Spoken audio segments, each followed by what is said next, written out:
Welcome to the NASCAR Atlanta race review. So we're going to be talking about all Atlanta. So we're live right now. So yeah, we're going to be talking about all Atlanta. I'll do like some other live stream stuff later once I finally when I get this video uploaded and stuff. We also got some FedEx Cup Series news to talk about later in a video, so that's going to be coming later.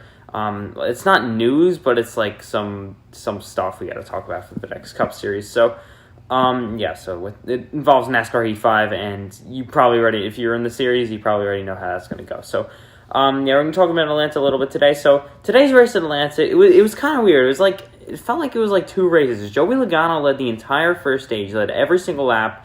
I think he did lead every single lap and won that opening stage. So, yeah, and then there was a 3-wide finish for stage number 2.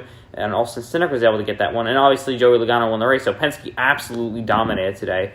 If it wasn't a Penske car out front, it was another Ford. So, yeah, Penske was unbelievable today. So, was Ford. Ford, I think they qualified in the top 8 spots. So, Ford was just unbelievably fast today. They had obviously the most speed. And they were able to win everything. The pole, the race, the stages. They won absolutely everything. Led the most laps. I mean, they were just dominant, unstoppable.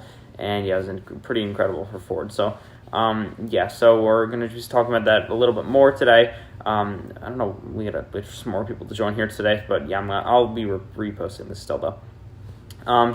It was great racing for a lot of today, but the end, like the last 70 or so laps were just all side-by-side. Nobody went single file at all side-by-side, and that's when the big one started happening. You had the big one that unfolded where Harvick got a tap from Chastain, that turned him around, and yeah, just the normal Chastain bump that's going to turn you around, of course. So yeah, Ross Chastain was wrecked after, Kevin Harvick was wrecked after that. And I don't know why you're the only one watching. I guess it's the title. Nobody really wants to watch a live race review. So yeah, Chastain was he didn't really touch Harvick, but it was just the air that moved him around. And yeah, that ended Harvick's day as long for a little 101 Southern Hello.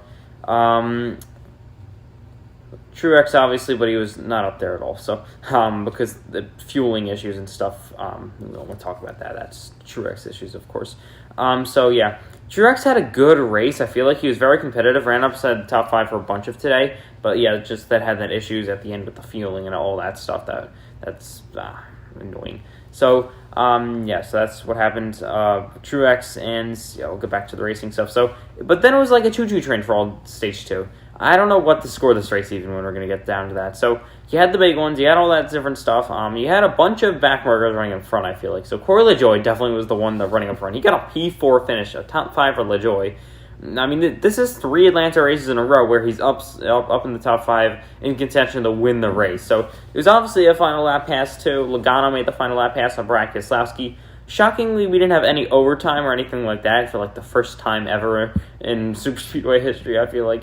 I mean, the last time I think that happened, I didn't even know. It was like if we didn't have like a caution with 10 to go. I feel like the last time I remember was the 2021 Daytona 500. I'm probably wrong. It probably was some other time. It wasn't Talladega last year actually. Because I remember like Hemmer blew up or something, and there was a caution. So of course NASCAR would throw the caution there because they didn't have that many that day. So that was just what happened with all of that. The big ones. I mean, they had also the crash where Almirola was leading the race, then blew a tire right in front of Larson. That took out Larson and Almirola, and a few drivers were also damaged in that one as well. So yeah. Then there was Bob Wallace's spin. There was only I think like 3 or 4 crashes today, so they kept it pretty decently clean for most of this race.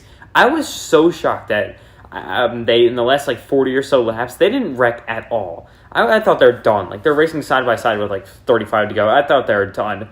And no, they kept it clean. Even on the white flag, I thought like 3 wide, all lanes deep, going 3 wide for the race lead. And no, they didn't even crash. And they were all fine. So, yeah, great racing by the drivers today at the end of this thing. Brad Keselowski said it right, how it was good racing, and we can show that we actually can race like this without wrecking. So, great racing with that. So, it was just very great racing when they were actually not running single file. So, when they ran single file, it was pretty boring, but it was really weird, like, watching those green flag pit stops, and there's, like, 5 different packs after all of that, and at the end of the stage. It was a really weird stage finish, though. Yeah, so Bell gave the 22 Joey Logano an enormous shove past practice house. That's basically what gave Logano the win. So he had the win pretty much locked up going into turn number 3. So since he was clear of everybody and he was pretty far out and there was nobody going to be there to catch him. So so Joey Logano gets his first win of the season. Your defending champion gets win number 1. I'm pretty sure this is his 32nd career win. So Logano, your defending champion, 2-time NASCAR Cup Series champion, going for 3 this season, and he gets his first win of the season. First win for not a Chevy. I mean, Toyota, they won the class with Truex, but now Ford wins their first points race. Toyota's still looking for their first points race, but technically they did win a race.